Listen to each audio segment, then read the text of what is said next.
What's happening, everybody? We got another reset for you today. Today we're doing the Vortex A24. So if you have one of these with a pattern lock or a passcode lock and you forgot it and got to do a hard reset to start the phone over fresh, this is how you do it.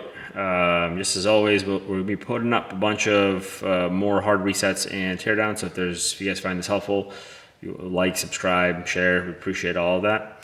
But let's get right into this. Last thing also, when you guys do a hard reset, just remember you will delete all the data off the phone. So if you got anything important on here, it will be deleted. So bear that in mind when you do this. So we got this one with the lock code. We don't know what it is. So we'll turn off the phone. You got the volume up, volume down, power right here. We'll hold power. I'll bring up our power off menu. We'll power it off.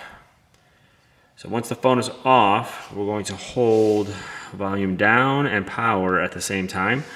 And then you want to hold power, both of them, for a little bit longer when the screen's on. When the phone turns on, and let go of power after about 5 seconds or so, but keep holding the volume down. So we'll hold volume down, and then we'll hold power. The phone turns on, we'll do 1, 2, 3, 4, 5. Let go of power. Get right into that reset menu. Scroll down to wipe data factory reset.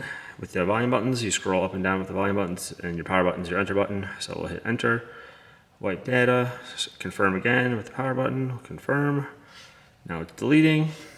Now it's done, and we can either reboot or we can power off. We're reboot in this case by hitting power again. And that is how you do a hard reset on a Vortex A24. We will be doing a teardown on this phone too, so stay tuned. We got more stuff coming up, a bunch more videos. We're trying to do at least like 6 a day right now, maybe a little more, but any comments, suggestions, we'd always take them all. So good or bad, we'd love to hear it from you guys. Otherwise, until next time, thanks for watching.